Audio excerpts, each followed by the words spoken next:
ضروری ہے یہ بتانا کہ ہم اتنا نہیں کہتے کہ جن کو آپ مانتے ہیں آپ زیادہ ان کو برا کہتے ہیں. اگر یہ ہم نے انہیں نہیں بتایا وہ ہمیں توہین رسالت کے نام سے بھی قتل کریں گے, توہین صحابہ کے نام سے بھی قتل کریں گے, پھر ہم ڈگڈگیاں بجاتے رہ جائیں گے, کچھ نہیں ہوگا. ہم ان سے بھیک مانگیں گے, کبھی پارلیمنٹ والوں کے پاس جائیں گے, کبھی جو ہے وہ وزیر اعظم کے پاس جائیں گے, کبھی صدر کے پاس جائیں گے, کبھی دھرنا دیں گے, آخر میں وہ ہم کو پھانسی دے دیں گے. ہمیں انہیں بتانا ہے کہ آپ کے یہاں خدا کے بارے میں کیا توہین ہے, انبیاء کے بارے میں کیا توہین ہے, خود امہات المومنین کے بارے میں کیا توہین ہے. ہم تو فقط جنگ کی باتیں کرتے ہیں, آپ تو انبیاء کی ازواج کی کردار کشی کرتے ہیں, بدترین گناہ کی تہمتیں لگاتے ہیں. آپ اپنی صحیح ترین کتاب میں نبی کی بیوی کو نہانے کی نسبت دیتے ہیں نامحرموں کے سامنے, پھر ہمیں قتل کرتے ہیں آپ آ کے. یہ سوشل میڈیا کا دور ہے, یہ تبرے بازی نہیں کر رہے ہیں ہم جب تک انہیں آئینہ نہیں دکھائیں گے ان کا طوفان نہیں ٹلے گا. یاد رکھ, ہمیں بتانا ہوگا کہ ہم کچھ نہیں کہتے. آپ کی باتیں ہمارے یہاں بعض دفعہ لوگ نقل کر لیتے ہیں, آپ کی 1000 باتوں میں سے ایک بات کو کبھی کبھی کوئی ہمارے یہاں نقل کر لیتا ہے.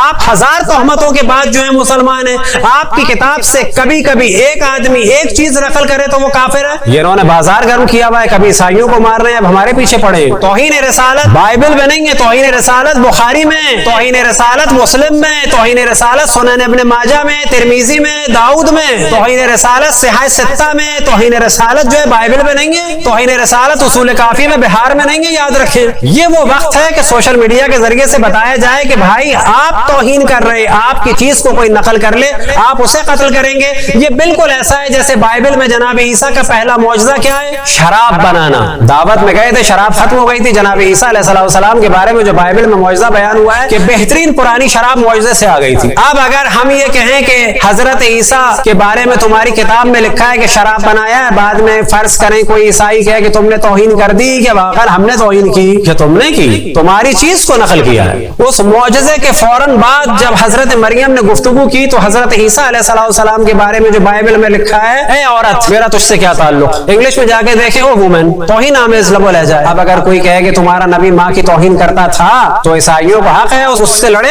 ارے تمہاری کتاب میں لکھا ہے, یہ ہندو کتابوں میں لکھا ہے. کرشن جی مکھن چراتے تھے, کرشن جی مکھن چراتے تھے, بعد میں ہندو لڑے, تم نے ہمارے اوتار کو مکھن چرانے کی نسبت دے دی. ارے تمہارے ہر مندر میں جو ہے وہ منظر ہے, ہر فلم میں وہ منظر ہے. تمہارے یہاں گلیوں کے اندر مٹکے ٹانگے جاتے, لڑکے ایسے چڑھ کے مٹکے توڑتے ہیں کرشن جی کی چوری کی یاد میں. چوری کی نسبت تم دو, کوئی آدمی تم پہ اعتراض کر دے چوری کا, تم اس کو قتل کرو گے. اب ہمیں یہ پالیسی دنیا کے سامنے کرنی چاہیے, کرشن جی کی تصویریں مندر میں لگی ہوئی ہیں کہ وہ لڑکیوں کے کپڑے چرا رہے ہیں, کرشن جی گوپیوں کے کپڑے چرا رہے ہیں, کسی بھی مندر میں چلے جائیں. اب اگر کوئی مسلمان ہندوؤں سے کہتے کہ تمہارے نبی جو ہیں کپڑے چراتے تھے لڑکیوں کے, تو وہ ہندو ہمیں کہے کہ توہین رسالت کے چکر میں پھانسی دی جائے گی. تمہارے یہاں مندروں میں کرشن جی مکھن چراتے تھے. ارے تم عقیدہ رکھتے ہو, ہر فلم میں تم یہ منظر دکھاتے ہو, تمہارے یہاں رسم ہوتی ہے گلی کے اندر مکھن کی ہانڈی تہن کے لڑکے ایسے چڑھ کے مکھن توڑتے ہیں ان کی یاد میں, کیونکہ وہ مکھن چراتے تھے معذاللہ. کہ تم کہہ رہے ہو نا کہ ہم اب یہاں پر فرض کریں انڈیا میں ہم قتل ہو رہے ہو کہ جی مسلمان نے کہہ دیا کرشن جی مکھن چراتے تھے, قتل کر دو. پھر گجرات میں مسلمانوں کو قتل کر دیا جائے, جس نے کہہ دیا وہ لڑکیوں کو چھیڑتے تھے, قتل کر دو. یہاں پر ضرورت ہے بتانے کی بابا آپ کہتے ہیں, آپ کھل کے کہتے ہیں, آپ تصویریں لگاتے ہیں, ایک مسلمان بیچارہ نقل کر دیتا ہے. جو کچھ جنید جمشید نے کہا وہ وہی کہا کہ جو تھا. جنید جمشید کی بات پہ دیوبندیوں نے اعتراض نہیں کیا. کس نے اعتراض کیا؟ بریلویوں نے. کیوں نہیں کیا دیوبندیوں کی نے؟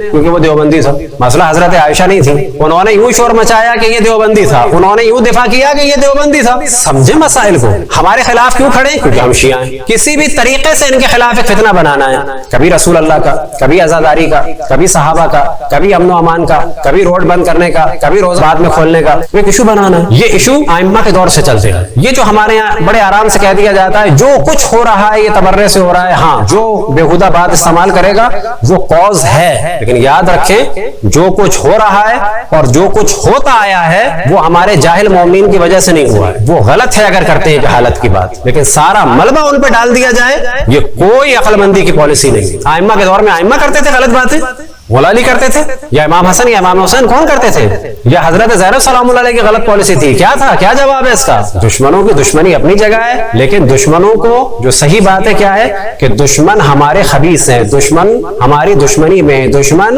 ہمیں نیست و نابود کرنا چاہتے ہیں. اب ہمارا کوئی جاہل ان کو موقع نہ دے, بس اس حد تک صحیح. ایسا نہیں ہے کہ جو کچھ ہے وہ چند جاہلوں کی وجہ سے ہے, جو کچھ ہوا یہ IS کے پاس جو اسلحہ آ گیا یہ چند ہمارے جاہلوں کی وجہ سے آ گیا نا.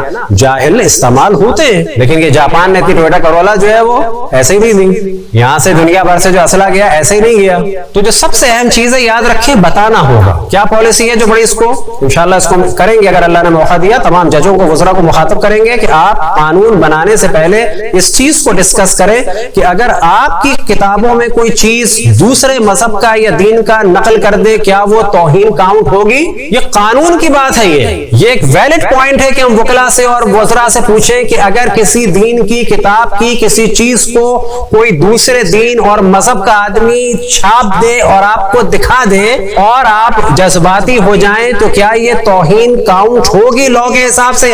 اگر یہ توہین کاؤنٹ ہوگی تو ان کتابوں کو بین کرنا چاہیے۔ اگر کبھی کبھی نہج البلاغہ پہ پابندی لگتی ہے، کبھی وظائف الابرار پہ پابندی لگتی ہے، تو یاد رکھیں اس سے زیادہ حق ہے دفاع صحابہ میں اور دفاع امہات المومنین میں اور سب سے بڑھ کے دفاع رسول اللہ میں کہ صحائے ستہ پہ پابندی لگنی چاہیے۔ ممکن ہے کہ ابھی بھی آپ میں سے بہت سارے لوگ ہمارے ساتھ ایگری نہ کریں، سوچیں گے شدت کی بات کرتے ہیں، نہ، جب یہاں تک بات پہنچ جائے گی پھر سمجھ میں آئے گی بات، پھر سمجھ میں آئے گا کہ ہاں یہ تو واقعی قانونی بات تھی، یہ آپ کی چیز لے کے آپ کو دکھا دی کہ توہین ہے یا نہیں ہے، اس کو ڈسکس کرنا چاہیے۔ صلوات پڑھیں پر محمد والے محمد۔